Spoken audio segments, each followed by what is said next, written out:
கர்த்தருடைய நாமம் மகிமைப்படுவதாக.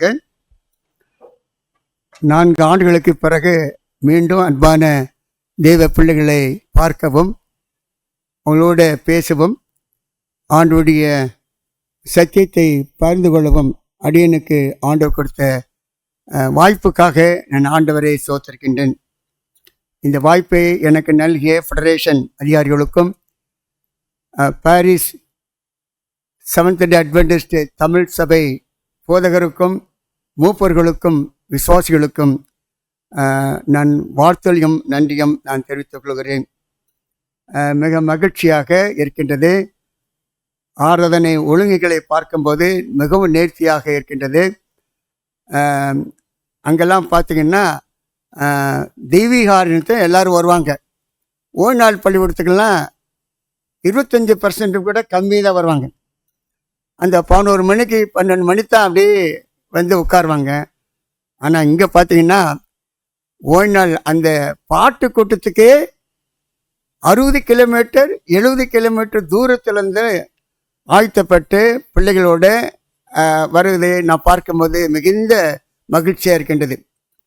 ஆலயத்துக்கு சொல்வோம் என்று கூறினபோது மனமகிழ்ச்சியாக இருந்தேன் என்ற வண்ணமாக பிள்ளைகளை ஆயத்தப்படுத்தி வந்திருக்கின்றன. காரணம் என்னென்னா, ஆயத்த நாளிலே ஓய்வு நாளுக்கு வேண்டிய ஆயத்த நாளிலே ஆயத்தப்பட்டு நாளே நீ சீக்கிரம் வர முடிகிறது.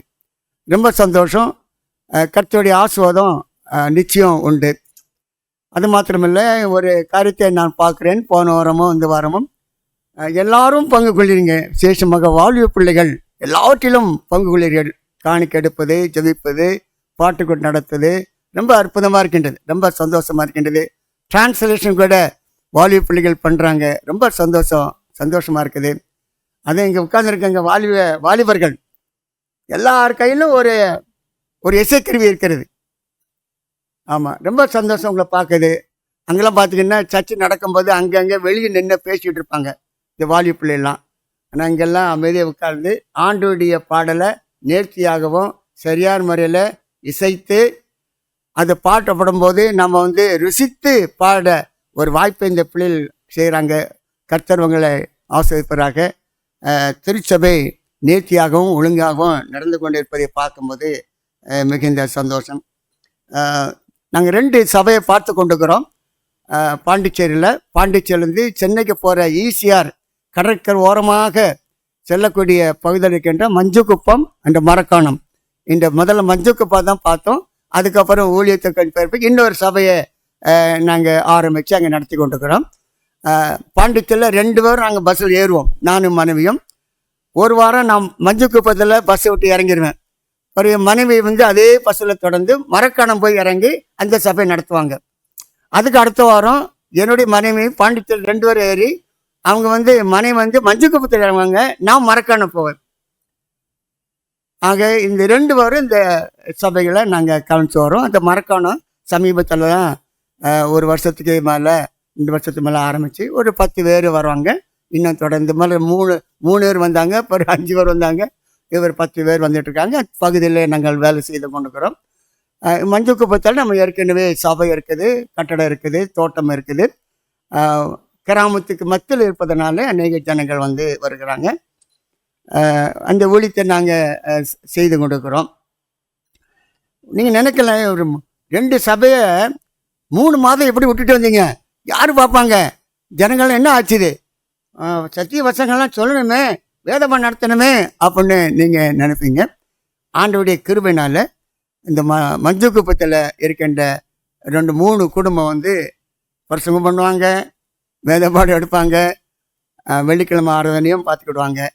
அதே மாதிரி மரக்காணத்துலேயும் இங்கே இருந்து ஒரு விசுவாசி போவார். அந்த விழுப்புரம் திண்டிவனம் டைரக்டர் மிஸ்டர் இளஞ்செழியன் அவர் விழுப்புரம் ஆஃபீஸு பாண்டிச்சேரிந்து 1 hour போனால் தான் அவருடைய ஆஃபீஸு. அவர் வீடு எங்கன்னா பாண்டிச்சேரி. ஏன்னா அவருடைய ஒய்ஃப் பாண்டிச்சேரி மெயின் ஸ்கூலில் டீச்சர் வேலை செய்கிறாங்க. அவன் மக 12th ஸ்டாண்டர்ட் படிக்கிறதுனால அவர் பாண்டிச்சேரியில் வீடு எடுத்துட்டார். ஆனால் அவர் சொன்னார், டைரக்ட் சொன்னார், பாஸ்டர் நீங்கள் சந்தோஷமாக போய்ட்டு வாங்க, பிள்ளைகளோட சில நாட்கள் இருந்து அங்குள்ள வாய்ப்பு கிடைக்கும்னா அந்த ஜனங்களுக்கு சர்ச்சை சொல்லிட்டு வாங்க, நான் உங்கள் சர்ச்சையை பார்த்துக்கொள்றேன்னு. ரொம்ப சந்தோஷம். அதனால் இங்கே சபை மூப்பர்கள் போதகர்கள் போடுற மாதிரி 12 வாரத்துக்கு வேண்டிய ப்ரோக்ராமில் போட்டு யார் யார் என்னெல்லாம் ஏற்பாடு பண்ணிட்டு வந்துக்கிறோம். அவ்வப்போது அது நடந்து கொண்டு இருக்குதா என்பதை நாங்கள் பார்த்து கொண்டுக்கிறோம். ஸோ அந்த சபைக்காக நீங்கள் ஜெபிக்குமாறு உங்களை அன்போடு கேட்டுக்கொள்கிறேன். இந்த சபையில் பேசத்தக்கதாக ஆண்டவர் எனக்கு கிருபை செய்திருக்கிறார். ஒரு காட்டுக்கு உள்ள ஒரு ராஜா போய்கொண்டிருந்தார். திடீரென்று சில காட்டு மிருகங்கள் அவரை தாக்கத்தக்கதாக வந்தன. இதை பார்த்த அங்கே ஒரு 3 வாலிபர்கள் அதை தடுத்து அந்த விலங்கிலிருந்து அந்த காட்டு ராஜாவை காப்பாற்றினார்கள். இதை பார்த்த ராஜா, மிருகங்கள்லாம் ஓடிவிட்டது. இதை பார்த்த ராஜா இந்த 3 பேருக்கும் ஏதாவது செய்யணும், நம்ம ராஜா இவங்க ஏதோ எங்கேருந்தோ வந்து நம்மளை காப்பாற்றிட்டாங்க அப்படின்னு நினச்சி ஏதாவது உதவி செய்யணும் கூப்பிட்டு 3 பேரும் கூப்பிட்டாங்க. அப்போ 3 பேர் வந்து நின்னாங்க. அப்போ ராஜா சொன்னார், உங்களுக்கு என்ன தேவையோ கேளுங்கன்னா தர்றேன் அப்படின்ட்டு கேட்டார். இப்போ முதல்ல ஒருத்தன் சொன்னான், எனக்கு 4 பெண் பிள்ளைகள், அவங்களுக்கு 4 பெண் பிள்ளைக்கு திருமணம் நடத்தணும். எனக்கு போதுமான பண வசதி இல்லை, ஆனாலும் இந்த 4 பெண் பிள்ளைகளுக்கும் நல்ல முறையில் திருமணம் நடத்தணும், அதுக்கு வேண்டிய பொருள் உதவி தாங்க அப்படின்னு கேட்டார். உடனே ராஜா அதுக்கு வேண்டிய எல்லா காரியத்தையும் செய்துட்டார். ரொம்ப சந்தோஷம், திரும்பி போயிட்டான். 2வது ஒருத்தவன் தான், உனக்கு நான் என்ன செய்யணுப்பா அப்படின்னு கேட்டான். அவன் சொன்னான், எனக்கு நல்ல வேலை, நான் வேலை தேடி தேடி பார்க்குற ஒரு வேலை கிடைக்கல, எனக்கு ஒரு நல்ல வேலை கொடுங்கன்னு கேட்டான். அவனுக்கும் நல்ல பணம், நல்ல சம்பளம் கிடைக்கக்கூடிய வேலை கொடுத்தாரு. சந்தோஷம் போயிட்டான். 3வது ஒருத்தவன் தான், உனக்கு என்னப்பா வேணும் அப்படின்னு கேட்டார் ராஜா. அவர் சொன்னான், நீங்கள் என் வீட்டுக்கு ஒரு 3 நாள் வந்து தங்க வேண்டும். ராஜாவே, என் வீட்டுக்கு நீங்கள் ஒரு 3 நாள் வந்து தங்க வேண்டும் அப்படின்னா. அப்போ இதை கேட்டுட்டு, சரிப்பா நான் உங்கள் வீட்டுக்கு வர்றேன் அப்படின்னா ராஜா சொல்லிட்டாரு. சரின்னு போயிட்டான். அங்கே 2 நின்று இருந்தால, நீ என்னத்தை கேட்ட? ராஜா எங்கள் வீட்டுக்கு 3 நாள் வந்து தங்கணும். அட லூசு பேல, பணத்தை கேட்டிருக்கலாம், வீடு கேட்டிருக்கலாம், நிலத்தை கேட்டிருக்கலாம், வசதி வாய்ப்புகளை கேட்டிருக்கலாம். ராஜா வீட்டில் வந்து என்னடா செய்ய போறாரு, அவரு கூப்பிட்டுருக்க அப்படின்ட்டு கேட்டேன். இல்லை, இந்த ராஜா எங்கள் வீட்டுக்கு வரணும்னு எனக்கு ஆசை, அதை 3 நாள் தங்கணும் அப்படின்னு. நாட்கள் போனோன்னு ராஜா மந்திரிகள்லாம் கூப்பிட்டு, அவன் வீடு எங்கே இருக்குது, பாதைகள்லாம் சரியாக இருக்குதா, நான் வந்து ஒரு ராஜா வந்து தங்கணும்னா அவன் வீட்டில் வசதி வாய்ப்புகள்லாம் இருக்குதா அப்படி போய் பார்த்துடுவாங்கன்னு இந்த மந்திரிகள்லாம் போனாங்க. வழியெல்லாம் பார்த்தாங்க. அங்கே சில வழிகள்லாம் ஆயத்தப்படுத்த வேண்டியது. கடைசியில் வீட்டில் பார்த்தா அவன் சாதாரண ஒரு குடிசை வீடு, சாதாரண குடிசை வீடு, ஒரே ஹால் தான். அதெல்லாம் சமைக்கிறது, அதெல்லாம் படுக்கிறது, தூங்குறது, பொருட்கள்லாம் இருக்குது அப்படி. அப்போ இதை பார்த்துட்டு வந்து ராஜாட்ட வந்து சொன்னாங்க, ராஜா நீ இப்போ இங்கே தங்கவே முடியாது, ஒரு சின்ன நீங்கள் இங்கே பெரிய பங்களாமாக இருக்குது, பெரிய ரெஸ்ட் ரூம் இருக்குது, கிச்சன் இருக்குது, ஆடிட்டோரியம் இருக்குது, நீச்சல் குளம் இருக்குது, தூங்குறதுக்கு அறையுது, எல்லா வசதி வாய்ப்புகளும் இருக்குது. அவன் குடிச்சு நீங்கள் எப்படி போய் 3 நாள் தங்க போறீங்க?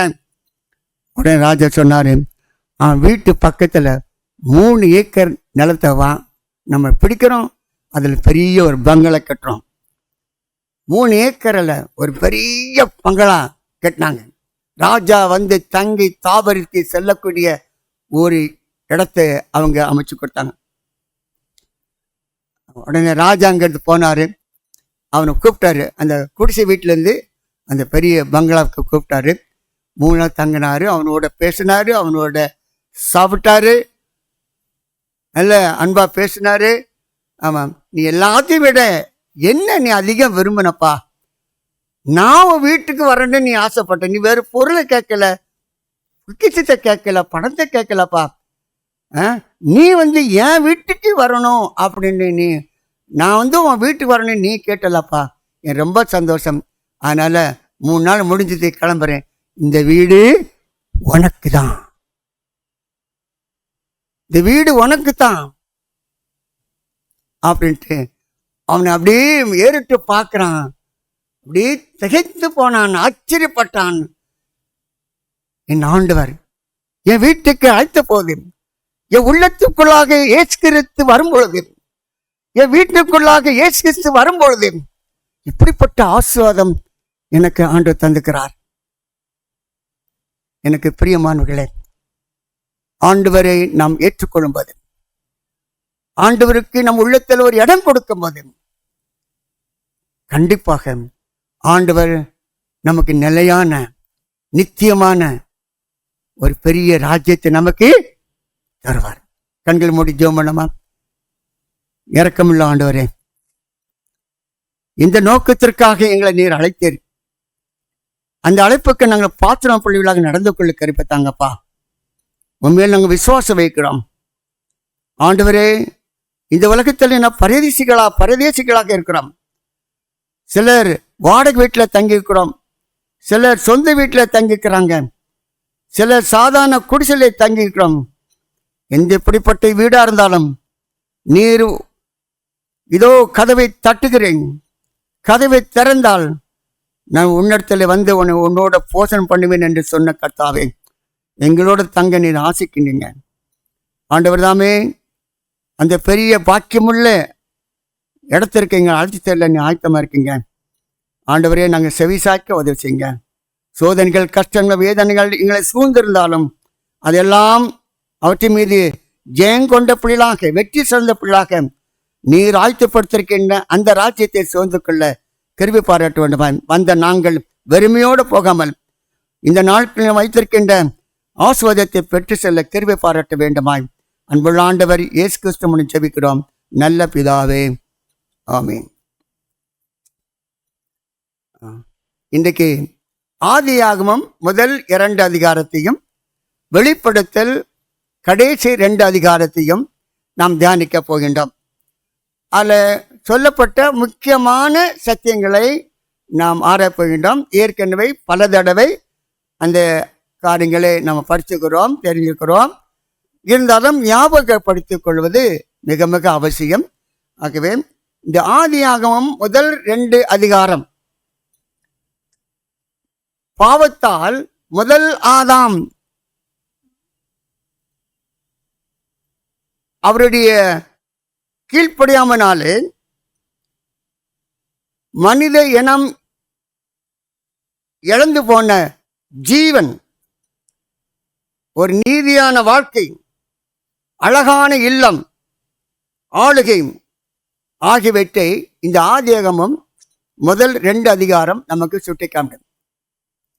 மனிதனுடைய கீழ்ப்படியாமல் போனதுனால ஜீவன் போய்விட்டது, நீதி போய்விட்டது, அழகான தோட்டம் போய்விட்டது, ஆளுகை போய்விட்டது. அதே போல நம்ம வெளிப்படுத்தல் கடைசி 2 அதிகாரம் 21, 22 பார்க்கும்போது 2ஆம் ஆதாம் ஆண்டவராக இயேசு கிறிஸ்து மூலமாக மீண்டும் நமக்கு ஜீவனையும், நமக்கு நீதியையும், நமக்கு பரலோகத்தையும், நமக்கு ஆளுகையும் அவர் பெற்றுக்கொள்ள என்ன காரியம் செய்ய வேண்டும் என்பதை இந்த 2 அதிகாரம் சுட்டி காமிக்கின்றது. ஆகவே இந்த வெளிப்படுத்தல் 21, 22 பார்க்கும்போது அது பழைய உலகத்தின் முடிவையும் புதிய உலகத்தின் ஆரம்பத்தையும் நமக்கு எடுத்து பேசுகின்றது. இந்த வெளிப்படுத்தலை பற்றி பார்க்கும்போது ஸ்திரீ என்றால் சபை அப்படின்ட்டு நமக்கு ஒரு பாடம் தெரியும். தண்ணீர் என்றால் ஜனங்கள், அதுக்கப்புறம் மதுபானம் சகத ஜாதிகளுக்கு கொடுத்தாலுங்கும்போது தவறான உபதேசம். ஸோ அது என்ன நம்ம பார்க்குறோம்னா குறியீடுகள், சிம்பிள்ஸ் பற்றி பார்க்குறோம். ஆனால் ஒரு காரியத்தில் பற்றி பார்க்கும்போது ஆதியாகமம் 1, 2 பார்க்கும்போது ஆதாம் நிஜம், ஏவாள் நிஜம், பாம்பு நிஜம், பழம் நிஜம், இதெல்லாம் நிஜத்தை குறித்து சொல்லுகின்றது. அதே போல வெளிப்படுத்தல் 21, 22 பார்க்கும்போது புதிய வானம் நிஜம், புதிய பூமி நிஜம், பரலோகம் நிஜம் என்று நம்ம பார்க்கிறோம். ஆக இந்த வெளிப்படுத்தல் 21, 22 பார்க்கும்போது புதிய வானத்தையும் புதிய பூமியும் பரலோகத்தையும் புதிய எருசலேமத்தை பற்றி பேசுகின்றது. ஆகவே அந்த ஆசீர்வாதத்தை, புதிய பூமி, புதிய வானம், பரலோகத்தை, நித்தியமான நிலைத்திருக்கின்ற ஆசீர்வாதத்தை கடைசி காலத்தில் உங்களுக்கு நான் தருவேன் என்று பெரிய வாக்கு தத்தத்தை இந்த வெளிப்படுத்தல் 21, 22 யோவான் மூலமாக நமக்கு வெளிப்படுத்துகிறார். அப்படின்றால் நிச்சயம் உண்டு, கர்த்தர் கைவிட மாட்டார். அவரை நம்புகிற பிள்ளைகளை கர்த்தர் கண்டிப்பாக அவருடைய ராஜ்யத்தில் கொண்டு சேர்ப்பார் என்று பார்க்கும். இந்த வெளிப்படுத்தல் 21, 22 ஒரு 5 பாகமாக பிரிக்கப்பட்டிருந்தது. ஒன்று, புதிய வானம் புதிய பூமி சிருஷ்டிக்கப்படுதல். 2வது, புதிய எருசலேம் கீழே இறங்கி வருதல். 3வது, புதிய எருசலேம் வர்ணிக்கப்படுதல். 4வது, கடைசி புத்தகம் பற்றி கிறிஸ்துவின் கடைசி ஆலோசனைகள். இந்த வெளிப்படுத்தல ஆண்டவர் அநேக ஆலோசனைகளை குறித்திருக்கிறார். 5வதாக, வரிக்கு ஆயத்தப்பட கிறிஸ்துவின் அழைப்பு. அந்த ராஜ்யத்தை சூழ்ந்து கொள்ள நீங்கள் நானும் என்ன செய்ய வேண்டும், என்ன ஆயத்தம் செய்ய வேண்டும் என்பதை தெளிவாக இந்த புத்தகத்திலே நம்ம பார்க்கிறோம். சரி, இந்த புதிய வானம் புதிய பூமியை பற்றி பழைய ஏற்பாடும் சொல்லப்பட்டிருக்கிறது, புதிய ஏற்பாட்டிலும் சொல்லப்பட்டிருக்கிறது. இப்போ நம்ம ஸ்கிரிப்சர் ரீடிங் வேத வாசிப்பாக நான் பார்த்தோம் இல்லையா, ஏசாயா 65 அதிகாரம் 77ஆம் வசனத்தை பார்க்கும். இதோ பழைய ஏற்பாட்டில் புதிய வானம் புதிய பற்றி அங்கே பார்க்கிறோம். இதோ நான் புதிய வானத்தையும் புதிய பூமியும் சிருஷ்டிக்கிறேன், முந்தனவுகள் இனி நினைக்கப்படுவதும் இல்லை, மனதிலே தோன்றுமில்லை. பழைய ஏற்பாட்டில் புதிய வானம் புதிய பற்றி அங்கே வாசிக்கிறோம். இன்னொரு வசனத்தை கூட எடுக்கலாம்.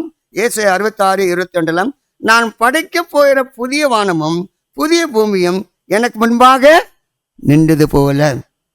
ஆக பழைய ஆமாம், உங்கள் சந்ததியும் உங்கள் நாமம் நிற்கும் என்று கர்த்தர் சொல்கிறார். அப்பொழுது மாதந்தோறும் ஓய்நாள்தோறும் மாம்சமான யாவரும் எனக்கு முன்பாக தொழுது கொள்வார் என்று கர்த்தர் சொல்லுகிறார். ஆக அந்த பழைய ஏற்பாட்டில் புதிய வானம் புதிய பூமியை பற்றி நம்ம பார்க்குறோம். அது மாதிரி புதிய ஏற்பாட்டில் 2 பேதுரு 3:13 பார்க்குறோம். அவருடைய வாக்குத்தத்தின்படியே நீதி வாசமாக இருக்கும் புதிய வானங்களும் புதிய பூமியும் உண்டாகும் என்று காத்திருக்கிறோம்.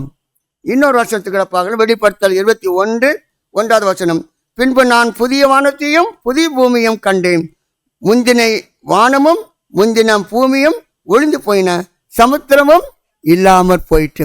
பழைய ஏற்பாட்டிலும் புதிய ஏற்பாட்டிலும் புதிய வானம் புதிய பூமி பற்றி தெளிவாக நம்ம வாசிக்கிறோம். ஆகவே ஆண்டவர் சொல்றார்னா, இதோ நான் சகலத்தையும் புதிதாக்குகிறேன். பழைய பூமியில் இருக்கிறது அத்தனையும் ஆண்டவர் மாத்துகிறார். சில மாத்திரம் நான் சொல்றேன் பாருங்க. பழைய உலகத்துல வானம் இருந்தது, பூமி இருந்தது. ஆனா புது உலகத்துல புதிய வானம் புதிய பூமி. பழசில தோட்டத்திலிருந்து நதி, ஒரு நதி,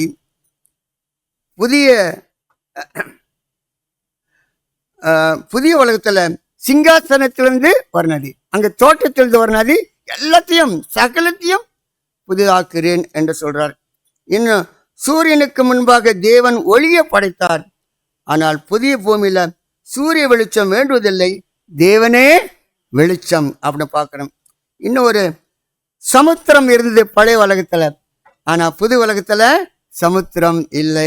இன்னொன்னு பார்க்கலாம், நீங்கள் சாகவே சாவீர்கள் பழைய உலகத்துல, ஆனா புதிய உலகத்துல மரணம் இல்லை என்று பார்க்கிறோம். பழைய உலகத்துல பொய் சொன்னார்கள், ஆனா புது உலகத்துல பொய்யே இல்லை. இப்படி அநேக காரியங்களை நாம பார்க்கலாம். சரி, முதல் தலைப்புக்கு வருவோம். புதிய வானம் புதிய பூமி சிருஷ்டிக்கப்படுதல். இந்த புதிய பூமியும் புதிய வானத்தை யாரு படைக்கிறார் என்று நமக்கு நல்லாவே தெரியும். ஆண்டவராகிய இயேசு கிறிஸ்து. யாருக்காக? நமக்காக ஆண்டவர் படைக்கிறார் இல்லையா? சரி, அங்கே சமுத்திரம் இல்லை, சமுத்திரம் இல்லை. ஆனா என்ன உண்டு? ஏரி உண்டு, நதி உண்டு, ஆறு உண்டு அப்படின்னு போடப்பட்டிருக்கிறது. ஏன் கடல் இல்லை அப்படின்னு பார்க்கும்போது, இந்த கடல் தண்ணி எப்படி இருக்கும்? உப்பாக இருக்கும், அதிகமான உப்பு. எவ்வளோ தாகத்துக்கு நிறைய தண்ணி இருக்குது, அங்கே போய் எதாவது குடிக்க முடியுமா? உப்பு அதிகம். அது மாத்திரமில்ல, பிரயாணத்தில் அநேகர் விபத்துக்கள் ஏற்பட்டு இறந்து விடுகிறார்கள். இன்னொன்று, சுனாமி வந்து அநேக மக்கள் அழிந்து போனார்கள். நோவா காலத்தில் வெள்ளம் வந்தனால அந்த என்னாச்சுன்னா வரைபடம், பூகோள வரைபடமே மாறி போச்சுது அப்படின்ட்டு இன்னொரு ஒருத்தர் அவர் கருத்து சொல்கிறாரு. யோவான் அந்த பத்ம தீவில் அங்கே அவர் கைதியாக இருக்கும்போது அவர் இரவில் அவர் வந்து இரவு நேரத்தில் அவர் பயந்து, இதனால் ஒருவேளை இந்த கடல் அலையின் மூலமாக பயப்படக்கூடும், அதற்காக இந்த கடல் இல்லாமல் செய்திருக்கலாம் என்று ஒருத்தர் சொல்றார். சரி, ஆக இந்த கடல் வந்து பாதிப்பை கொடுக்கறதற்காக அங்கே சமுத்திரம் இல்லை என்று சொல்கின்றது இல்லையா? ஆனால் நதிகள், நீர்நிலைகள், ஆறுகள், ஏரிகள் அங்கே இருக்கத்தான் செய்யும் என்று பார்க்குறோம். ரெண்டாவது, அங்கே என்ன இல்லை? ஆலயம் இல்லை. புதிய போனோம், என்ன இல்லை? ஆலயம் இல்லை. ஆனால் சர்வவல்லமையுள்ள தேவனாகிய கர்த்தரும் ஆட்டுக்குட்டியானவருமே அதற்கு ஆலயம் என்று அங்கே பார்க்குறோம். சரி, இங்கே வந்து புதிய வானம், புதிய பூமி, புதிய எருசலேம், அது பரலோகம், இப்படி 4 அங்கங்கே வருகிறது. ஒரே குழப்பமாக இருக்கலாம். ஒரு சரியான ஒரு காரியத்தை நீங்கள் நானும் அறிந்து கொள்ள வேண்டும். புதிய வானம், புதிய பூமி படைக்கப்பட்ட பின் பரலோகம். அப்போ முதல்ல எது படைக்கிறாரு? புதிய வானம், புதிய பூமி, தென் பரலோகம் இறங்கி வருகிறது இல்லையா? பிறகு இந்த பரலோகத்துக்கு தலைநகரமாக இருக்கக்கூடிய என்னது? புதிய எருசலேம். இந்த பரலோகத்துக்கு தலைநகரமாக இருக்கிறது புதிய எருசலேம் இல்லையா? அப்படி இருப்பதனாலே புதிய வானத்துக்கும் புதிய பூமிக்கும் தலைநகர் என்னதான்? புதிய எருசலேம். சரி சரி, நல்லா கவனிச்சுக்கணுங்க. இது நம்ம வந்து தங்க போகிற இடம். எப்படி? தற்காலிகமா, நிரந்தரமாவா? நிரந்தரமா. அப்போ நீங்களும் நானும் அங்கே என்ன இருக்கோம், என்ன இருக்குது, ஏற்கனவே படிச்சுதான் பார்ப்போம். சமுத்திரம் இல்லை, வெளிப்படுத்தல் 21:1. மரணம் இல்லை, துக்கம் இல்லை, அலறுதல் இல்லை, வருத்தம் இல்லை, சாபம் இல்லை, ராக்காலம் இல்லை, தேவாலயம் இல்லை, சூரியன் சந்தன் வேண்டுவதும் இல்லை, கெடுக்கிற பூச்சி துரு இல்லை, திருடலும் இல்லை, வியாதி இல்லை. எவ்வளவு வேதனைப்படுகின்றோம், எவ்வளவு பிரச்சனைகளாக நம்ம நடந்து கொள்ளலாம். ஆனால் வியாதி இல்லை. வியாதி இல்லாத ஒரு இடத்துல ஆண்டவர் ஆயத்தப்படுத்தி நீங்களும் நானும் வாழ்க்கை நடத்த ஆண்டவர் காட்சி செஞ்சிருக்கிறார். சரி, எதெல்லாம் இருக்கும் அப்படின்னு பார்க்கும்போது, புதிய வானம், புதிய பூமி, புதிய எருசலேம், புது சிருஷ்டிகள் மாத்திரம் பிரவேசிப்பார்கள். இன்னும் அதில் என்னெல்லாம் இருக்குன்னு பார்க்கும்போது, பரலோகத்தில் இயேசுவானவரை முகமுகமாக நம்ம என்ன செய்வோம்? பார்ப்போம். ஜீவ விருட்சத்தின் கனி அங்கே இருக்கும், நித்திய மகிழ்ச்சி அங்கே இருக்கும், சந்தோஷம் இருக்கும், தேவ சிங்காசனம் அங்கே இருக்கும் என்று. அப்போ என்னெல்லாம் இருக்கும் என்று பார்த்தோம். அதுக்கு அடுத்தபடியாக இந்த பருவத்தில் பரலோக ராஜ்யத்திற்கு ஒரு எண்ணு கொடுக்கப்பட்டிருக்குது. அதுக்கு ஒரு நம்பர் இருக்குது. என்ன நம்பரு? நம்பர் 12. என்னது? பரலோகத்துக்குன்னு ஒதுக்கப்பட்ட ஒரு நம்பர் 12. அப்புறம் 12 பரலோகத்துக்கு எத்தனை வாசல்கள்? 12 வாசல்கள், 12 கோத்திரத்தாரின் நாமங்கள், 12 முத்துக்கள், 12 அஸ்திபாரங்கள், 12 அப்போஸ்தலரின் நாமங்கள், 12 ரத்தின கற்கள், 12 விதமான ஜீவக்கனிகள். என்ன ஒரு பெரிய பாக்கியம்! உலகத்திலே பரலோகத்தை பற்றி வர்ணிக்கிற ஒரே புத்தகம் எது? இந்த வேதாகமம். மற்றெல்லாம் கற்பனை பண்ணுவாங்க, அப்படி இருக்கும், அப்படியும் புண்ணியம், பரலோகம், மோட்சம். ஆனா நமக்கு ஆண்டவர் கொடுத்துக்கிறாரு. நம்ம சுதந்திரிக்க போற இடத்தை பற்றி மகனே மகளே நீ தெரிஞ்சுக்கோ. அதை அடைந்து கொள்ள வேண்டும் என்றால் அதுக்கு வேண்டிய வழியும் நமக்கு ஆண்டவர் கற்று தந்திருக்கிறார். அதைத்தான் இன்னைக்கு படிக்க வந்துக்கிறோம். இப்படி காரியங்களெல்லாம் நாம் பார்க்க வேண்டும். அடைந்து கொள்ளும் என்றால் நான் என்ன செய்ய வேண்டும், அதுதான் முக்கியம். சரி, ஒரு வசனத்தை வாசிப்போம். நீதிமொழிகள் 26:11. நீதிமொழிகள் 26:11. அம்மா அம்மா அடி அடிச்சிட்டாங்க, அடி பின்றாங்க பாரு, வாசிங்க சத்தமா.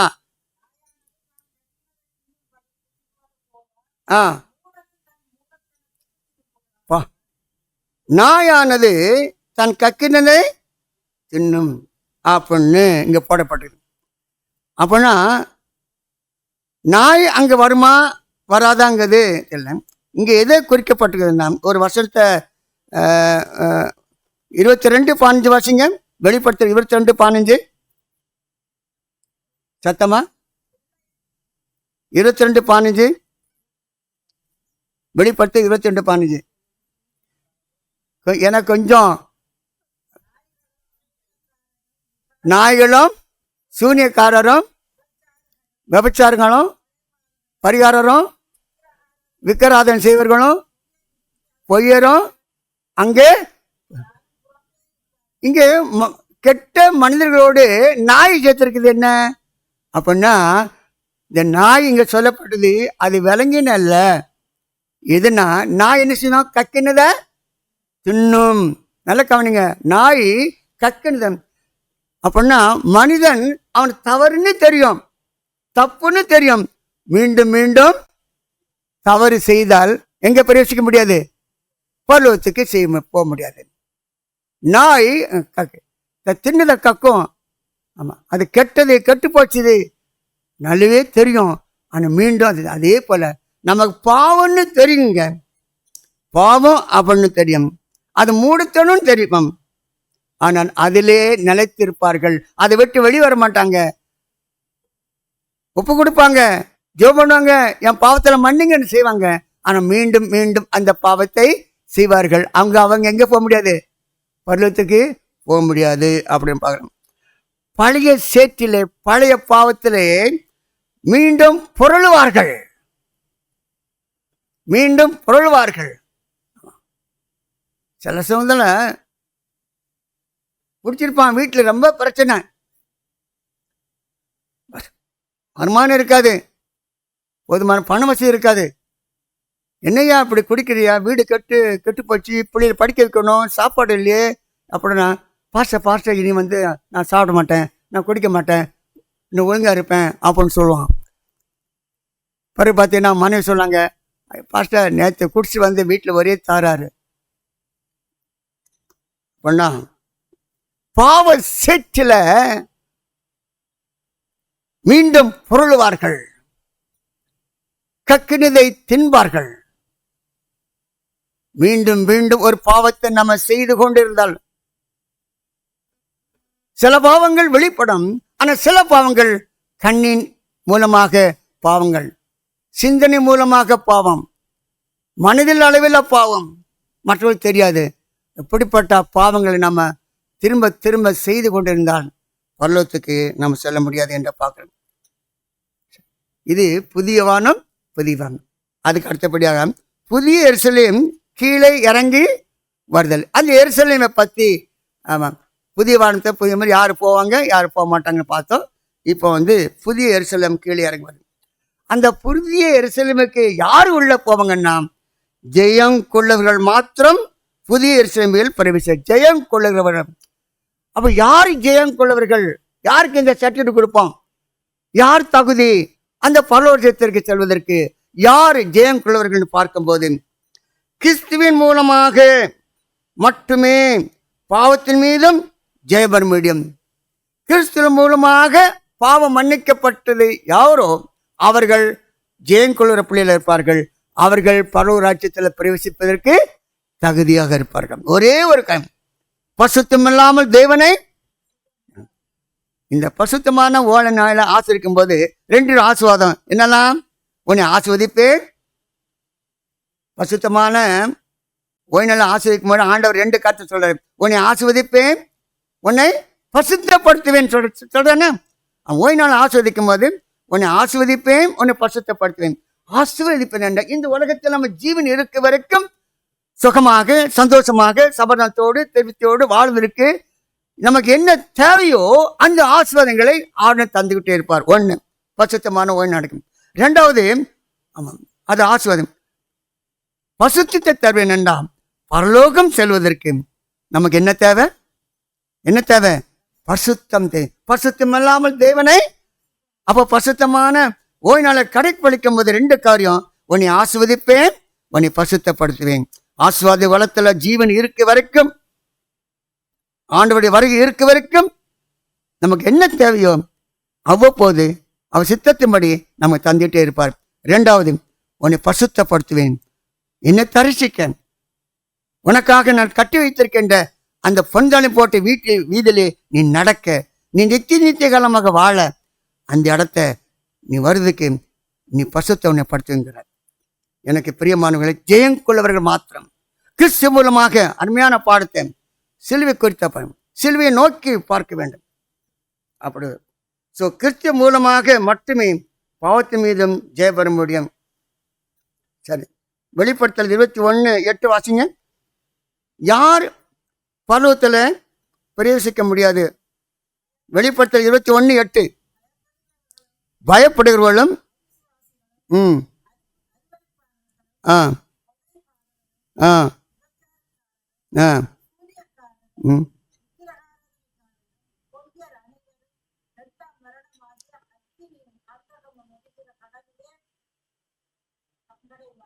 பாருங்க. 27, வெளிப்படுத்தி 21:27. வாசிங்க.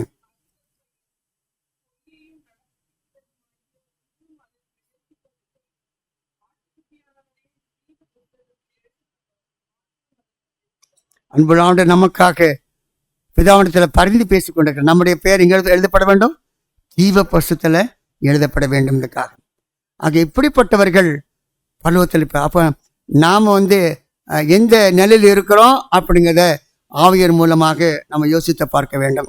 ஓகே, எத்தனை பிரகாசத்துடன் புதிய எருசலேம் கீழே இறங்க வரும். ஜெயம் பெற்றவர்களே அதுக்குள்ளிருந்து 1000 ஆண்டுகளின் முடிவில் கீழே இறங்கி வந்தான். பார்க்கலாம். சரி, இந்த பரிசுத்த நகரத்தின் ஒரு அளவு பார்த்துக்கலாமா? அது எவ்வளவு, சுற்றளவு எவ்வளவு அப்படி பார்த்துக்கலாமா? அப்படி பார்க்கும்போது அது என்ன வடிவம், பரலோகராட்சி என்ன கொஞ்சம் நம்ம தெரிஞ்சுக்கணும். நம்ம ஒரு வீடு கட்டும் போது, ஒரு காரியத்தை பார்க்கும்போது நம்ம எல்லாம் அளந்து பார்க்குறோம், என்ன சைஸு எது எப்படிங்கெல்லாம் நம்ம அளந்து பார்த்து வச்சுக்கிறோம். பரலோகத்தை குறித்த அளவையும் நம்ம தெரிஞ்சு வச்சுக்கணும். அது என்ன வடிவம் உள்ளது? சதுரம் வடிவம் உள்ளது. நான் ஞாபகம் வச்சுடுங்க. சரி, அந்த சுற்றளவு 12,000 சாதின்னு அர்த்தம். சுற்றளவு 12,000 சாதி. ஒரு சாதி என்றால் ஒரு பரலாங்கு. ஒரு மைலுக்கு எத்தனை பரலாங்கு? ஒரு மைலுக்கு எத்தனை பரலாங்கு? 8 பரலாங்கு. எப்படி? ஒரு மைலுக்கு 8 பரலாங்கு. அப்போ இந்த 12,000 சாதியை 8ஆல் வகுத்தா எத்தனை மைல் வந்துடும்? எவ்வளவு? 1500 மைல்கள். ஆமாம், மைல். இந்த பருவத்தினுடைய சுற்றளவு 1500 மைல்கள் அர்த்தம். சரி, அதுக்கப்புறம் அப்படி என்றால் ஒவ்வொரு பக்கமும் எத்தனை மைல்கள்? 375 மைல். இந்த பக்கம் 375 மைல், இந்த பக்கம் 375 மைல், இந்த பக்கம் 375 மைல். 4 பக்கம் சதுரம் தானே. ஆக 1500 மைல்கள். மதில் சுவர், நகரத்தின் மதில் சுவர் 144 முழம். ஒரு முழம் 1.5 அடி. நல்லா கவனிச்சிடுங்க, நீங்கள் தான் கணக்கு சொல்லணும். ஆமாம், ஒரு முழம் எத்தனை? 1.5 அடி. அப்போ 144 முழம் எவ்வளவு? ஒரு முழம் 1.5 அடி. 144 முழம் எத்தனை அடி? 144 1.5 பெருக்குங்க. எவ்வளவு? யார் சொல்கிறா பார்ப்போம் கணக்கு? பாய்ஸ், வாலிபர்கள் சொல்லுங்க. 144 மல்டிப்ளை 144 into 1.5. 200. நல்ல நல்ல நல்ல சொல்லுங்க. 200. பானார் குட். 216 அடி. பரலோகத்தின் மதில் சுவர் 216 அடி. ஆனால் பாபிலோன் பட்டணத்தினுடைய மதில் சுவர் 300 அடி. என்னடா பரலோகத்தினுடைய மதில் அடி 216 பாபிலோன் அந்த நகரத்தினுடைய மதில் 300 அடி. அப்போ அதை விட இதெல்லாம் ஜாஸ்தியா இருக்கணும் அப்படின்னு பார்த்தா அவங்க எதுக்கு கேட்டுக்கிறாங்க? அந்த 300 அடி இதுன்னா உயரம். ஏன்னா பாதுகாப்பாக திருட வருவான், அவன் மேலே ஏற முடியாது, கொள்ளையடிக்க முடியாது, அதுக்காக உயரமா எடுக்கிறாங்க. ஆனா பரலோகத்துல யார் இல்லை? திருடர்கள் இல்லை. அதனால தான் உயரம் கம்மி. ஆண்டவர் ஞானம் உள்ளவர். 216 அடி தான் பார்க்குறோம் இல்லையா? சரி, இந்த மதிழ்ச்சுவருடைய எப்படி கட்டப்பட்டுக்கிறது? இப்போ மதிழ்ச்சுவர் நம்ம ஊரில் எப்படி என்னெல்லாம் கட்டுவோம், என்னெல்லாம் எடுத்துக்கிடுவோம் சொல்லுங்க. மதிழ்ச்சுவர் கட்டுறதுக்கு என்னென்ன தேவை? செங்கல் தேவை, கல் தேவை, சிமெண்ட் தேவை, இதெல்லாம் ஆட்கள் தேவை, இதெல்லாம் வச்சு கட்டுவோம். பரலோகத்தில் மதிழ்ச்சுவர் அதனுடைய அடிப்படை எதனால் கட்டுப்பட்டுக்கு பார்த்தீங்கன்னா 12 கற்கள், விலை உயர்ந்த கற்கள். நினைங்க ஆவச்சிடுங்க. இந்த கற்கள் எல்லாம் தம்பிமார் நம்ம அங்கதான் பார்க்க போறோம், நம்ம இங்க பார்க்க போதில்லை. ஆனா தெரிஞ்சு வச்சுக்கிடுவோம். அந்த மதில் சுவர் 12 அஸ்திபாரங்கள் போடப்பட்டது. ஒவ்வொரு அஸ்திபாரமும், முதல் அஸ்திபாரம் வச்சிரக்கல். யாரா பார்த்திருக்கீங்களா? ஐயா பார்த்திருக்கீங்களா? இல்ல, வச்சிரக்கல். 2வது அஸ்திபாரம் இந்திர நீளம், பார்க்கல. 3ஆம் அஸ்திபாரம் சந்திரகாந்தம், பார்க்கல. 4வது பார்த்தீங்கன்னா மரகதம், பார்க்கல. 5ஆம் அஸ்திபாரம் கோமேதகம். 6ஆம் அஸ்திபாரம் மதுமராகம். 7வது அஸ்திபாரம் சுவர்ண ரத்தினம். 8ஆம் அஸ்திபாரம் படிக பச்சை. 9வது அஸ்திபாரம் புஷ்பராகம். 10ஆம் அஸ்திபாரம் வைடூரியம். 11ஆம் அஸ்திபாரம் சுனீரம். 12ஆம் அஸ்திபாரம் சுகந்தி. மதில் சுவர் கட்டுவதற்கு அடிப்படையாக இந்த 12 கல்ல. இந்த கல்லோட நிறத்தை எப்பமா பார்க்க போறோம்? அம்மா சொல்லுங்க. இந்த நம்ம காதல கேட்கிறோம், இந்த நிறத்தை எங்க பார்ப்போம்? எங்க எங்க பார்ப்போம் தம்பி? இன் ஹெவன், பர்வத்தில் பார்ப்போம். எவ்வளவு ஒரு பெரிய சிலாக்கியம். அப்போ எப்படி வாழ்ந்தா இந்த விலை உயர்ந்த அது எவ்வளவு ரூபா அந்த கற்களை பார்க்கலாம். ஆண்டவர் அந்த வாய்ப்பை நமக்கு தருவார். 2வது, இந்த மதிழ்ச்சிவரே இப்படி பலவிதமான விலை உயர்ந்த முத்துக்களால் செய்யப்பட்டிருந்தா அந்த வீதி, அந்த ரூம்பு எப்படி இருக்கும்? அவன் நமக்கு கட்டி வைத்திருக்கின்ற அந்த ரூம்பு வீதினா எப்படி இருக்கும்? பட்டணத்து வீதியெல்லாம் ஒரு பாட்டு உண்டு, பட்டணத்து வீதியெல்லாம் சுத்த பொன்னாகி, அப்படித்தானே? பட்டணத்து வீதியெல்லாம் சொல்லி. இந்த பூமியில என்னது பொண்ணு எங்கெல்லாம் தொங்குது? காத்துல தொங்குது, கழுத்துல தொங்குது, வேற எங்க தொங்குது? விரல தொங்குது, வேற எங்க தொங்குது? கையெல்லாம் தொங்குது. இந்த உலகத்துல இந்த பொண்ணு தங்கம் இங்கெல்லாம் தொங்குது. என்னம்மா? காலில் தொங்குது. ஆனா பரலோகத்துல பொண்ணு எங்க காணப்படும்? நமக்கு காலுக்கு கீழே. ஆமா, நமது கால்களின் கீழே இருக்கும், அதில் மேல் நடப்போம். இன்னும் ஒரு பெரிய ஸ்லாக்கியத்தை ஆண்டவன் நமக்கு தரப்போகிறார். நீங்களாம் கல்யாண வீட்டில் பார்த்தீங்கன்னா அன்னைக்கு ஒரு இதாக பார்த்தேன். ஒரு சிஎஸ்சி ஞாயிற்றுக்கிழமை சர்ச்சில் கல்யாணம் நடக்குதுங்க. பொண்ணு மாப்பிள்ளை, அந்த பொண்ணு ஏதோ ஒரு அளவுக்கு போட்டுக்குது. அந்த பொண்ணோட சொந்தக்காரங்க 2 லேடிஸு இங்கே இருந்து இது வர எத்தனை அடுக்கணுமோ ஃபுல்லாக அடுக்கி போட்டுக்கிறாங்க. ஆனால் அவங்க இயேசுவை ஏற்றுக்கொண்டிருக்கிறாங்க. இந்த சத்தியம் அவங்களுக்கு தெரியல. ஆண்டுக்கு தோத்துறாங்க. ஆமாம், நான் எனக்கு பொண்ணு பார்க்கும்போது நான் இந்துலேருந்து இந்த கன்வெர்ட் பண்ணி வந்தேன். இந்துலேருந்து சத்தியத்தை ஏற்றுக்கொண்டு 30 நாள் தொடர் கொடுத்த அட்டன் பண்ணி சத்தியத்தை அறிஞ்சு வந்தேன். எங்கள் அப்பாவுக்கு ரொம்ப வாத்தர் வேலை கிடச்சி போச்சு. சபையில், நம்ம சமந்த அட்மெண்ட் சபையில் வாத்தர் வேலை. எங்கள் அப்பாவுக்கு ரொம்ப சந்தோஷம். இந்த வெயிலுக்கு என்ன கிடச்சிச்சு? வாத்தர் வேலை கிடச்சிச்சு. கல்யாணம் நடக்கும். பொண்ணுட்டு என்ன வாங்கலாம்? டவுரி வாங்கலாம். இந்த வெயிலுக்கு நல்ல வாத்தர் வேலை கிடச்சிச்சு அப்படின்ட்டு எங்கள் அப்பா கேட்டேன். பொண்ணு பார்க்குறேன்டா மாதிரி, இங்கே வாங்க உட்காருங்க என்ன. ஏன்னா அப்பா வந்து நம்ம அவங்களாம் ஹிந்துஸு, நான் கிறிஸ்டின்னு. அவங்கள மீறி நம்ம ஒரு பொண்ணை பார்த்துட்டோம்னா என்ன செய்வாங்க? ஏன் பேச்சை கேட்க மாட்டேல, கேட்க மாட்டேன் என்ன போயிட்டானேன்னு சொல்லக்கூடாதுன்ட்டே வாங்க. எனக்கு பொண்ணு பாருங்க, 3 கண்டிஷன். எப்படி? 3 நிபந்தனைகளை இந்த பொண்ணு பாருங்க நான் கேட்டுக்கிறேன். 1, அந்த பொண்ணு நகை போடக்கூடாது. எப்படி? இந்த பொண்ணு நகை போடக்கூடாது. 2வது, என்னை போல் ஒரு பட்டாதாரி, ஒரு டிகிரி படிச்சுக்கணும். அப்போ தான் 2 பேர் வேலை செஞ்சு சாப்பிட முடியும். 3வது, எங்கள் சபைக்கு வரணும், இந்த செவன்த் டே அட்வென்ட் சபைக்கு வரணும். நகை போடக்கூடாது. வந்தாலும் என்ன போடக்கூடாது? நகை போடக்கூடாது. அதுக்கப்புறம் டிகிரி முடிச்சுக்கணும். போவார், லெட்டர் வந்துடும். டேய், நகைலாம் போடாதான் ஒரு சபைக்கு வருமா? ஆனால் 8 தான் படிச்சிருக்குது. வேண்டாம்ப்பா, ஏய்ப்பா 2 பேர் வேலை செய்யணப்பா பழைக்கிறதுக்கு. 2வது லெட்டர் வரும். டேய், டிகிரி முடிச்சிருக்குது, ஆனால் நகை போடுமா? உன் சபைக்கு வருவாதான். வேண்டாப்பா. அப்படி கொஞ்ச நாள் போச்சுது. டேய், உங்கள் சபையில் ஒரு பொண்ணை பார்த்துக்கிட்டாரு. எப்படி? உங்கள் சபையில் ஒரு பொண்ணை பார்த்துக்கிட்டு வழிக்கு வந்து இனி ஆமாம், இன்னும் அவருடைய போக்குக்கு போய் இல்லையா? அதனால் ஆமாம், அந்த நகை ரொம்ப முக்கியம். ஆண்டவர் அந்த சத்தியத்தை நமக்கு என்ன செஞ்சிருக்கிறாரு? தந்திருக்கிறார். பொண்ணை எங்கே போட்டு மிதிக்க போகிறோம்? ஐயா தனபால், எங்கே போட்டு மிதிக்க போகிறோம்? பருவத்தில் காலுக்கு அடி. இப்போ தொங்குது, அங்கே எங்கே போயிடும்? காலுக்கு அடியில் போயிடும். ஆண்டவருக்கு தோத்திரம். சரிதானே? பொன்னாசை உடையவர் எவரும் அங்கே பொன்தளம் போட்ட வீதியில் நடக்கப் போவதில்லை. வருகை நாளில் அது நமக்கு உதவுவதும் இல்லை என்று நம்ம பார்க்கணும். சரிதானே? சரி. ஏன் 12 வாசல்கள்?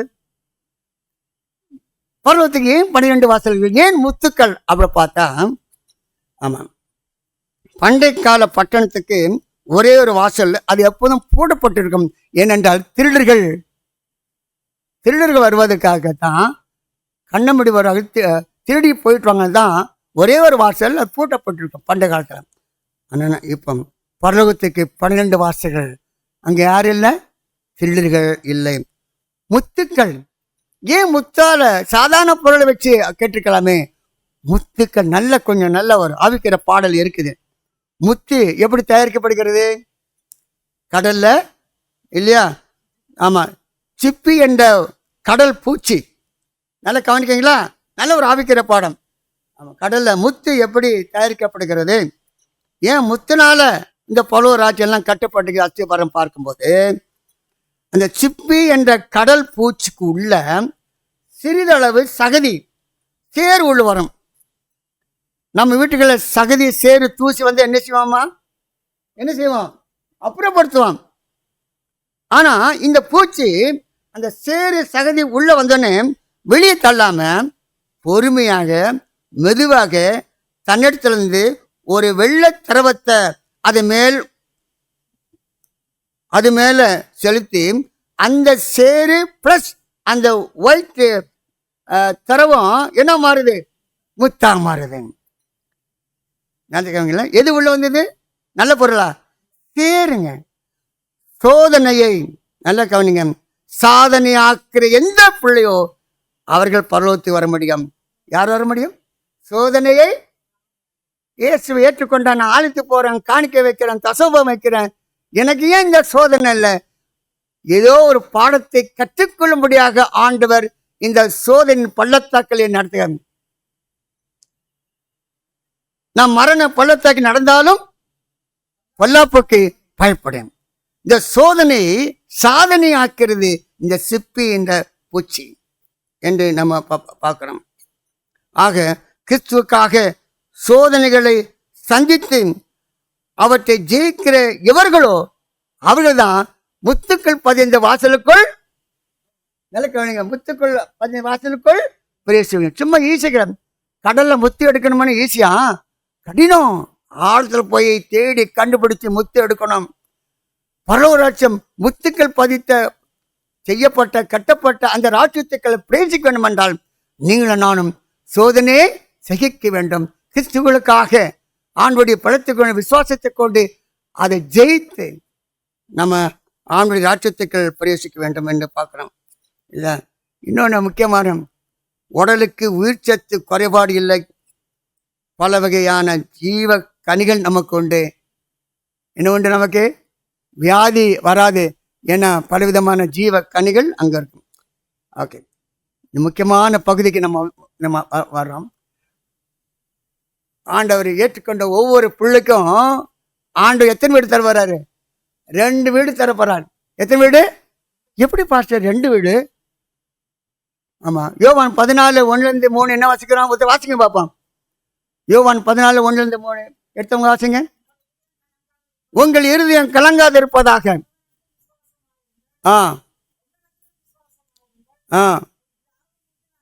என் பிதாவின் வீட்டில் அநேக வாசஸ்தலங்கள் உண்டு.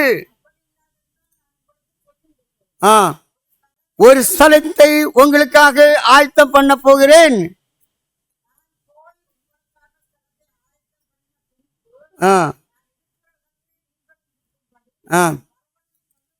உங்களுக்காக ஒரு ஸ்தலத்தை எங்க? இந்த இடத்துல, ஆமா, பரலோகத்துல புதிய எருசலேம் இல்ல, உங்களுக்காக எனக்காக ஆண்டவர் ஸ்தலத்தை.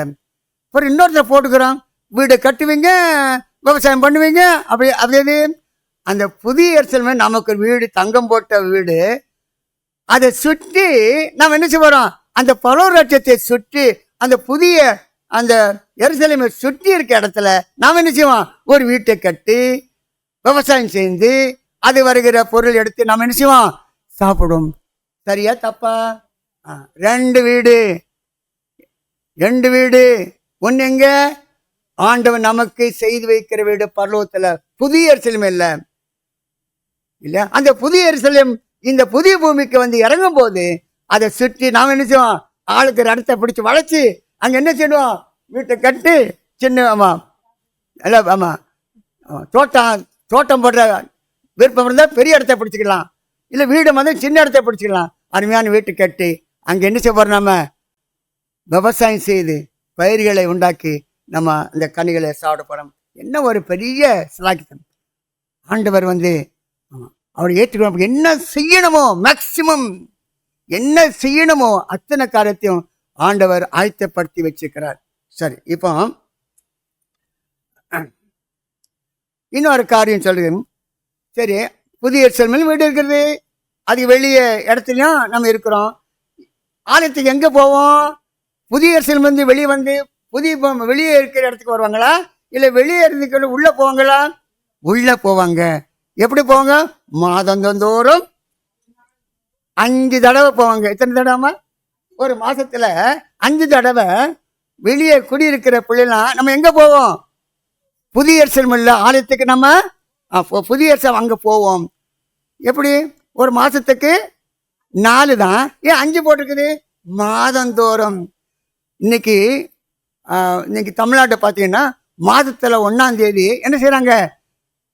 ஆலயத்தில் வந்து அந்த நாளில் ஒரு பாட்டு பாடி செய்தி கேட்டு கடந்த மாதம் முழுவதும் நடத்துனீங்க, இந்த புது மாதத்தில் இங்கே நடத்துங்க அப்படின்னு ஒரு ஆராதனை ஏற்பாடு பண்ணி நடந்துட்டு இருக்கு. எங்களுக்கு வந்து பாண்டிச்சேரியிலேருந்து தூரம், காலையில் போக முடியாது. 5 மணி, 5லேருந்து 6, அதுக்கப்புறம் வேலைக்கு போவாங்க. அப்போ நாங்கள் பக்கத்தில் ஏற்பாடு பண்ணி நீங்கள் வந்து ஒரு வந்த ஆட்களை ஒரு பாட்டு பாடுமா, செய்தி கொடுமா அப்படின்னு ஏற்பாடு பண்ணி மாதந்தோறும் ஒரு மாதத்துக்கு 5 தடவை போகிறாங்க. மாதத்துக்கு ஒரு தரம். ஓகே, பருவம் 4 ஓய்வு நாள். ஆமாம், என்ன? ஓகே, சரி. இப்போ கடைசி முடிக்க போகிறேன். என்ன நேரம் இருக்குதா? நேரம் முடிக்க வச்சுதான். சரி, ஒரு 5 நிமிஷம் தான், அதுக்கப்புறம் கிடையாது. சரி, இப்போ வந்து யார் பரலோகத்துக்கு? ஆண்டவருடைய அழைப்பு முக்கியம் இல்லையா? ஆண்டவர் யாரை அழைக்கிறார், எப்படி அழைக்கிறார், என்ன செய்யணும் அப்படிங்கிறத ஒரு 4 பாயிண்ட் தான். வாசிங்க. வெளிப்படுத்தல் 18:4-5. வெளிப்படுத்தல் 18:4-5.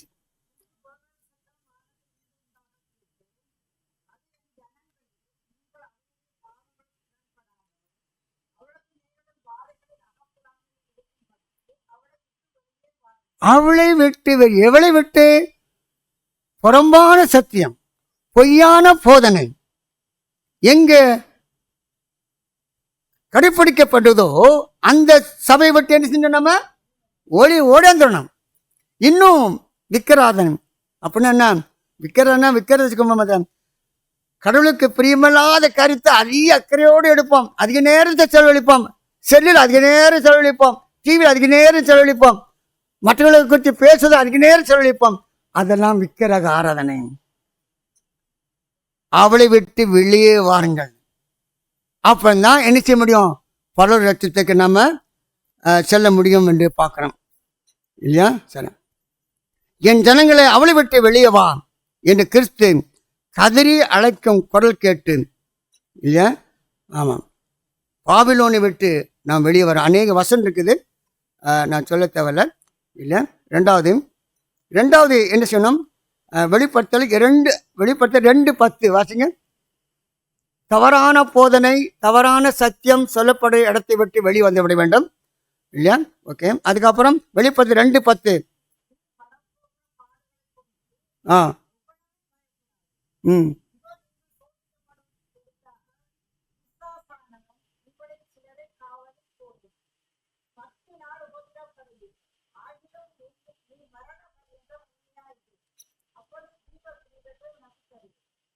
சிலவங்க நான் சர்ச்சுக்கு போனேன், தசாம்பு கொடுக்குறேன், அதை கொடுக்குறேன், இதை செய்கிற, ஏன் எனக்கு இன்னும் இந்த சோதனையிலே நான் வாழ்ந்து கொண்டிருக்கிறேன் அப்படின்னு சொல்லலாம். ஆனால் சோதனையை சகிக்கிற மனுஷன் பாக்கியவான். சோதனையை நம்ம கடந்து சென்றால்தான் அந்த பரலோக ராஜ்யத்தை நான் அடைந்து கொள்ள முடியும் என்று பார்க்கணும். படப்போகிற பாடுகளை குறித்து எவ்வளவு பயப்படாதே, இதோ நீங்கள் சோதிக்கப்படும் அப்படின்ட்டு சொல்லப்பட்டிருக்கிறது. ஆகவே நாம் பாடுகளை சகிக்க வேண்டும் என்று நம்ம பார்க்குறோம். இந்த யூதர்கள் 70 ஆண்டுகள் பாபிலோன்கள் துன்பம் அடைந்தனர். பிறக்கிட்டத்தட்ட ஒரு 1260 ஆண்டுகள் கிறிஸ்தவர்களை இந்த ரோமன் கத்தோலிக்க மார்க்கம் அவர்கள் உபத்திரப்படுத்தினார்கள். ஆக இந்த பசுத்தமான ஓய்நாளை கடைப்பிடிக்கத்தை இந்த நகரத்தில் இருந்த கடைப்பிடிக்க முடியாது என்று நம்மளை துன்பப்படுத்துகிறாள் என்று நினைத்து அநேக பிள்ளைகள் சத்தியத்தை கடைப்பிடிக்க, ஓய்நாளை கடைப்பிடிக்க ஐரோப்பாவில் உள்ள ஆப்ஸ் மலைக்கெல்லாம் போனாங்க. அவங்க பேர் பால்டேனியன்ஸ் இல்லையா? அவங்களையும் போய் 1000 ஆண்டுகள் அங்கே வாழ்ந்தாங்க. அவர்களையும் போய் இந்த கத்தோலிக்க மார்க்கத்தார் அவர்களை அழித்து போட்டார்கள் என்று பார்க்கிறோம். ஆகவே பாடுகள் மத்தியில் என்று பார்க்கிறோம். பாடுகள் வழியாகத்தான் பழுவத்தை செய்ய முடியும். தவறான போதை வெளியே வர வேண்டும். சத்தியத்தை ஏற்றுக்கொண்டு பதில் அநேக சோதனை கொண்டு வரோம். அதெல்லாம் ஆண்டு மீது வைத்துக்கணும். விசுவாசத்திலே நாம் வெற்றி பெற வேண்டும். மூன்றாவதாக ஓகே, வெளிப்படுத்தல் 22:14. மூன்றாவதாக நாம் என்ன செய்ய வேண்டும்? வெளிப்படுத்தல் 22:14. ஜீவ விருட்சத்தின் மேல் அதிகாரம் உள்ளவதற்கும் வாசல்கள் வழியாய் நகரத்துக்கள் பிரவேசிப்பதற்கும் அவருடைய கற்பனையின்படி செய்வர்கள் பாக்கியவன். கற்பனைகளை கை கொள்ள வேண்டும். நான் ஏற்கனவே சொன்ன வழியா 7ஆம் நாளைக்கு ஓய் நாளை கடைப்பிடிக்கும் போது நீ ஆசீர்வதிக்கப்படுவாய், நீ பசுத்தமாக்கப்படுவாய். ஆக இந்த பசுத்தமான ஓய் நாளை கற்பனை கை கொள்ளணும்னா பரலோக ராஜ்யத்தில் இடம் கிடையாது என்று பார்க்குறோம். இன்னும் அநேக வருஷங்கள் உண்டு. ஆண்டவர் அதை கடைப்பிடிக்க நமக்கு ஆண்டவர் செய்கிறார், நம்மளை அழைக்கிறார். நான்காவதாக வெளிப்படுத்தல் 22:17. ஆவியும் மனவாட்டியும் வா என்கிறார்கள். தாகமாயிருக்கிறவன் வரக்கடவன், விருப்பமுள்ளவன் ஜீவ தண்ணீரை இலவசமாக ஆண்டவர் அழைக்கிறான். மகனே, உனக்காக நான் ஆயத்தப்படுத்திருக்கிறேன். நீ என்னை எவ்வளோ கஷ்டத்தின் பேரில், துன்பத்தின் பேரில், இக்கட்டின் பேரில் என்னை பற்றி நடந்து கொண்டிருக்கிறான். உன் விசுவாசம் பெரிது. உனக்காக அந்த ராஜ்யத்தை நான் ஏற்படுத்துகிறேன். விட்டுவிடாத. அவளை விட்டு வெளியே வந்துடு. கஷ்டமோ துன்பமோ ஏமாலம் வருத்தப்பட்டு பாருங்கள் சுமக்கள் நீ எல்லாரும் நினைத்தவன், நான் உங்களுக்கு இடைப்பற தருகிறேன். என்னிடத்துல போட்டுரு, நீ சுமக்காத. 10 கற்பனைகளை கை கொள். அது மாத்திரமல்ல, நான் ஒன்று அழைக்கிறேன், அதே போல நீ என்ன செஞ்சிரு, மற்றவர்களை அழைத்து கொண்டு வா. ஊழியம் செய்யணுங்க, ஊழியம் செய்யணும். சத்தியம் நமக்கு கிடைச்சது, புள்ளியில் கிடைச்சது. அதோடு மாத்திரமல்ல, ஏதாவது வகையில் ஊழியம் நம்ம செய்யணும் அப்படின்னு. அப்போதான் பரலோகத்துக்கு நம்ம செல்ல முடியும் பார்க்கணும் இல்லையா? சரி, அப்படி என்றால் கடைசியாக முடிக்கிறேன். 2 தீமோத்தேயு 4:6-8. 2 தீமோத்தேயு 4:6-8.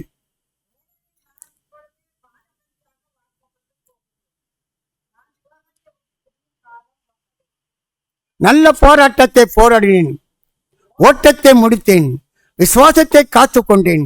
இது முதல் நீதியின் கிரீடம் எனக்காக வைக்கப்பட்டுகிறது. நீதி உள்ள நியாயாதிபதியாக கர்த்தர் அந்நாளிலே அது எனக்கு தந்துள்ளார். எனக்கு மாத்திரமல்ல, அவர் பிரசன்னமாகுதல் விரும்பும் யாருக்கும். நம்முடைய ஜீவ காலையில நல்ல போராட்டத்தை, முதல்ல விசுவாசத்தை காத்து கொண்டே நீதியை தரும் போட்டிருக்குது. அப்படியே போட்டுக்குது. என்ன போட்டுக்குது? நல்ல போராட்டத்தை போராடும், நல்ல போராட்டத்தை போராடும், ஓட்டத்தை முடித்தேன், விசுவாசத்தை காத்துக்கண். நீதியின் கிரீடம் எனக்காக. என் அன்பான தேவ பிள்ளைகளே, நீங்களும் நானும் அந்த பாக்கியமுள்ள தேசத்திற்கு நம்ம செல்ல வேண்டும் என்றால் நல்ல போராட்டத்தை போடும். இப்பெல்லாம் பார்த்தீங்கன்னா ஃபுட்பால் மேட்ச் நடக்குது பார்த்தீங்களா? ஆமாம், ஃபுட்பால் மேட்ச் நடக்குது. பருவத்தில் என்ன தெரியுமா? நிச்சயம் வருவார்கள் என நாம் நினைத்தவர்கள் பருவத்தில் இருக்க மாட்டார்கள். அப்படித்தானே? இவங்கெல்லாம் இவங்க நல்லா இருக்காங்க, நல்ல ஜப வீர ஊழியம் செய்றாங்க, அப்படி பண்றாங்க, அப்படி கண்டிப்பா இவங்க பரலோகத்தில் ராஜ்யத்தில் இருப்பேன்னு நினைப்போம். ஆனா அவங்க இருக்க மாட்டாங்க. சிலவங்க இவங்களும் இருக்க மாட்டாங்க, இவங்களும் வரைய மாட்டாங்க. அவன் துன்மா இருக்கேன், அவன் மோசம், பழக்க வழக்க ரொம்ப மோசம், ஆனால் இவன் பரலோகத்துக்கு வரமாட்டான்னு நினைப்போம். அவன் என்ன செய்வான்? அங்கே இருப்பான். இல்லையா? எப்படி மாறுது பாருங்க. அன்னைக்கு அர்ஜென்டினாவும் எகிப்தா அப்படிதானப்பா? அன்னைக்கு மேட்ச் நடந்தது. அர்ஜென்டினாவும் சொல்லுங்க தம்பி. ஆமாம், நடக்குது. அவன் எகிப்து 2-3 கோல் போட்டான். இன்னும் ஒரு 10-15 நிமிஷம் தான் இருக்குது. அப்போ என் மருமகன் சொன்னார், போச்சு அர்ஜென்டினா விழுந்துருவான். இந்த வட்டம் போன வட்டம் வேர்ல்டு கப் அடிச்சுட்டான், இந்த வட்டம் என்ன செய்யுது அம்போன்னு போகிறான்னு. என் பேரன் பக்கத்தை உட்காந்துட்டு தாவுது. அப்படி சொல்லாதுங்கப்பா, 10 நிமிஷத்துல என்ன செய்வான்? கோல் போட்டுவான். சொல்றான் அவங்க அப்பா பார்த்து, நடக்காதா? 10 நிமிஷத்துக்கு என்ன செய்வான்? அதே மாதிரி என்ன செஞ்சான் பார்த்தீங்களா? 10-15 நிமிஷத்துல போட்டான், ஜெயிச்சுட்டான். நிச்சயமாக வருவார்கள் என நாம் நினைத்தவர்கள் பருவத்தில் இருக்க மாட்டார்கள். நிச்சயமாக வரமாட்டார்கள் என்று நாம் நினைத்தேன், பருவத்தில் இருப்பார்கள். ஜட்ஜ்மெண்ட் ஆண்டர் கிடையாது. ஜட்ஜ்மெண்ட் முடிச்சிருந்தேன். திருச்சியில் நான் அங்கே பேச்சுலராக வேலை செய்யும்போது லேடிஸாக இருந்தாங்க. எங்கள் மனைவிலாம் அங்கே இருந்தாங்க, டீச்சர் இருந்தாங்க. ஒரு அம்மா இன்னும் அழகாக இருப்பாங்க, ஆனால் நல்ல கிறிஸ்தவங்க தான், குடும்பம் வேலை செய்கிறாங்க. ஆனால் முக்காடு போட மாட்டாங்க. அந்த ஸ்ரீ சினிமா நடிகையில் என்ன ப்ளவுஸ் போட்டாலும் அதே மாதிரி தைச்சி போட்டுருவாங்க. அவள் என்ன சேலை கொடுத்தாலும் அதே மாதிரி போட்டு வந்துடுவாங்க. ஒரு படம் ரிலீஸ் ஆனால் முதல்ல அவங்க தான் போவாங்க. அப்படி குணப்பாடு உள்ள ஸ்திரீ. அப்போ நினைப்பேன், இந்த அம்மா என்ன செய்ய மாட்டாங்க.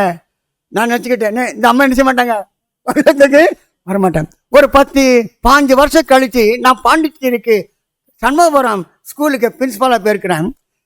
இந்த அம்மா அங்கே மேரேஜ் ஆகி அங்கே இருந்தாங்க. மிஸ்ஸஸ் ஒயிட் மாதிரி நல்ல ஹேர் கட்டிங் பண்ணி, அழகான பாதுகாப்பு, நல்ல உடை அணிஞ்சு தோத்திரம் பண்ணி, பாஸ்டர் எங்கள் வீட்டுக்கு வர முடியுமான்னாங்க. ரொம்ப சந்தோஷமா, உங்களை முன்னால் பார்க்கும்போது இப்போ உண்மையாகவே நல்ல ஒரு கிறிஸ்துவ ஃப்ரெண்டாக நான் பார்க்குறேன். அது மாத்திரம் இல்லை, வீட்டுக்கு போனால் மிஸ்ஸஸ் ஒயிட்டினுடைய புக்கை அப்படியே அடிக்க வச்சுருக்காங்க. மிஸ்ஸஸ் ஒயிட்டினுடைய அடிக்க வச்சுருக்காங்க. பார்த்து என்னைக்கு என் கூட வரீங்க, நம்ம தெரிவிக்கிறோம், என்ன செய்வோம். எனக்கு தூக்கி வாரி போட்டது. நான் நினைச்சது ஒன்று, நடந்தது ஒன்று. யாரையும் எப்படியும் நம்ம ஜட்ஜி பண்ணவே கூடாது. கடைசி நேரத்தில் என்ன செய்யலாம்? மனம் மாறி வரலாம். ஆகவே நீங்களும் நானும் பரலோகத்துக்கு போனோம்னா, ஓட்டத்தை முடித்தேன், எல்லாம் சேர்ந்து சொல்லலாமா? ஓட்டத்தை முடித்தேன், விசுவாசத்தை காத்துக்கொண்டேன், நல்ல போராட்டத்தை போராடினேன், ஓட்டத்தை முடித்தேன், விசுவாசத்தை காத்து கொண்டேன். இது முதல் நீதின் கிரீடம் கர்த்ததாமே அந்த சிலாகியத்தை பாக்கித்தன் ஒவ்வொருக்கும் ஆண்டு தருவாராக. ஒருவேளை நேரம் அதிகம் எடுத்தோன்னு தெரியல, தயவுசெய்து மன்னித்துக் கொள்ளுங்கள்.